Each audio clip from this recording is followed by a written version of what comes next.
ఇక బ్యారేజీలపై అబద్ధాలు విచారణ తప్పుదోవ పట్టేలా ఇరిగేషన్ అధికారుల కుంభకు కమిషన్కి ఇచ్చిన అఫిడవిట్లలో కానరాని కీలక అంశాలు. గతంలో చక్రం తిప్పిన వారే ఇప్పటికీ ముఖ్య స్థానాల్లో.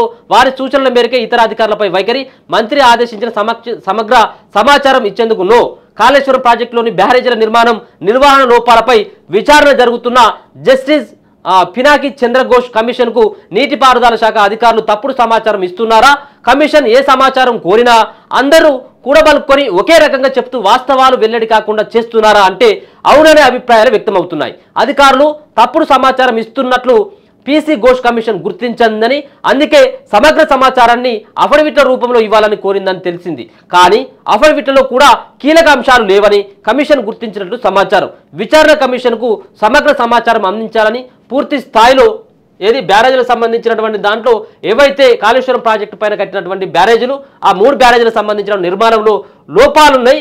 వీటిపైన ఒక కమిషన్ని రాష్ట్ర ప్రభుత్వం ఏర్పాటు చేస్తే ఈ కమిషన్ను కూడా తప్పుదోవ పట్టిస్తూ ఉన్నది. ఇప్పటికీ కేసీఆర్ హయాంలో ఎవరైతే ఈ సంబంధించినటువంటి కాళేశ్వరం ప్రాజెక్టులో అధికారులు ఉన్నారో ఉన్నతాధికారులు వాళ్ళందరూ కూడా రేవంత్ ప్రభుత్వంలో కూడా అధికారంలో ఉన్నారు.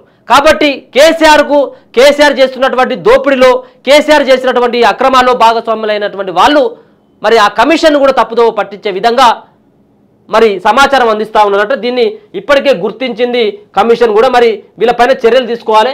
వీళ్ళకు ఎవరెవరు అనేది కూడా గుర్తించేటువంటి ప్రయత్నం చేసింది. ఒకసారి ఈ సంబంధించినటువంటి వార్తను కూడా పూర్తిగా ఒకసారి చూసేటువంటి ప్రయత్నం అయితే చేద్దాం.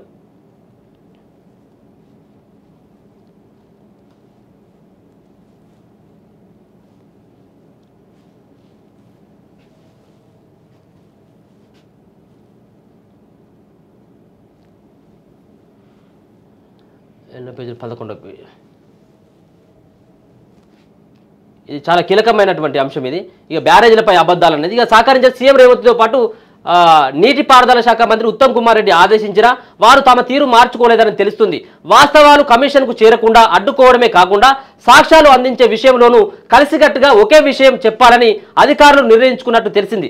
ప్రస్తుతం నీటిపారుదల శాఖలో కీలక బాధ్యతలు చూస్తున్న వారంతా గత ప్రభుత్వంలో చక్రం తిప్పిన వారేనని, కమిషన్ను బూరిడి కొట్టించేలా అధికారులకు వారే సూచనలు ఇస్తున్నారనే ఆరోపణలు వినిపిస్తున్నాయి. వీరి సూచనల మేరకే అధికారులు ఇంతకుముందు విజిలెన్స్ అండ్ ఎన్ఫోర్స్మెంట్ తో పాటు జాతీయ ఆనకట్టల భద్రతా సంస్థ నిపుణుల బృందం విచారణ సమయంలో కూడా కూడబలుకొని తప్పుడు సమాచారం ఇచ్చినట్టు తెలుస్తుంది. ఘోష్ కమిషన్ ను విచారణ ప్రారంభమైన నాటి నుంచే కీలక అధికారులు ప్రణాళిక ప్రకారం వాస్తవాలను మరుగునపరిచే ప్రయత్నాలు చేస్తున్నట్లు ఆరోపణలు వినిపిస్తున్నాయి. కాళేశ్వరం ప్రాజెక్టులోని మేడిగడ్డ, సుందిల, అన్నారం బ్యారేజీల వరుస పనుల్లో దాదాపు 150 మంది దాకా అధికారులు పాలు పంచుకోగా అందులో 33 మంది క్రియాశీలకంగా వివరించినట్టు సమాచారం. బ్యారేజీల వైఫల్యానికి కారకులు వీరేనని, వాస్తవాలు వెలుగులోకి వస్తే తమ బండారం బయటపడుతుందనే వీరు కమిషన్ను కళ్లకు గంతలు కట్టేందుకు ప్రయత్నిస్తున్నారని తెలుస్తుంది.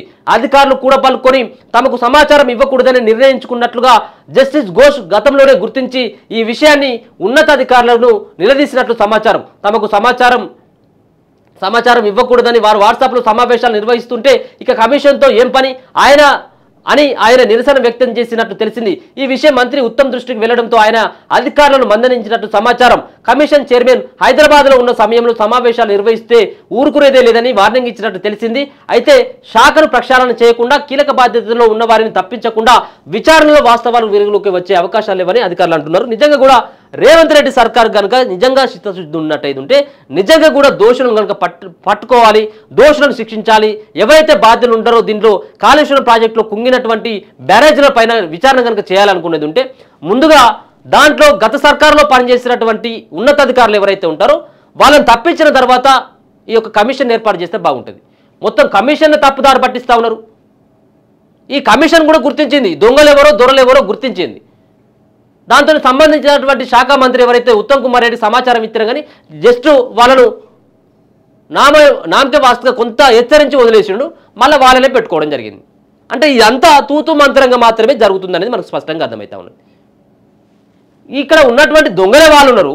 ఇక్కడ ఉన్నటువంటి అధికారులు సైతం కూడా గతంలో ఈ కాళేశ్వరం ప్రాజెక్టులో కేసీఆర్ ఆధ్వర్యంలో పనిచేసినటువంటి ఎవరైతే అక్కడ ఉన్నతాధికారులు ఆ ప్రాజెక్టులో కీలకంగా ఉన్నారో వాళ్ళే మళ్ళీ ఇప్పుడున్నటువంటి రాష్ట్ర ప్రభుత్వంలో కూడా అదే బాధ్యతలు ఉండడం కొంత అనుమానాలకు తావిస్తూ ఉంది. ఇప్పటికైనా ఏదైతే బయటకు వస్తున్నటువంటి ఏవైతే వీళ్ళ పేర్లు ఉన్నాయో వాళ్ళందరినీ కూడా తొలగించాల్సినటువంటి ఆస్కారం, కమిషన్ కు సహకరించేటువంటి వాళ్ళని మళ్ళీ ఆ బాధ్యతల్లో పెట్టుకున్నట్టయితుంటే కొంత వాస్తవాలు బయటకు వచ్చేటువంటి ఆస్కారం ఉంటుంది. ఇప్పటికే రకరకాలైనటువంటి విమర్శలు వస్తూ ఉన్నాయి. ఇది కేవలం ఇక్కడ ఉన్నటువంటి ప్రతిపక్ష పార్టీ అధికార పక్షం మధ్యలో ఒక రాజకీయపరమైనటువంటి ఒప్పందంలో భాగంగానే అన్ని నడుస్తాయి. కేవలం పైకి మాత్రమే నిన్ను అరెస్ట్ చేస్తాం నన్ను అరెస్ట్ చేస్తామని చెప్పేసి అనడం తప్పించి మరి ఎవరు కూడా అరెస్ట్ అయ్యేటువంటి అవకాశం ఉండదు అన్నటువంటి విమర్శలు వస్తూ ఉన్నటువంటి సందర్భం ఇప్పుడు దీన్ని చూస్తే నిజమే అనిపిస్తూ ఉన్నది. చూద్దాం మరి దానిపైన మరి ఎట్లాంటి చర్యలు ఉంటాయని.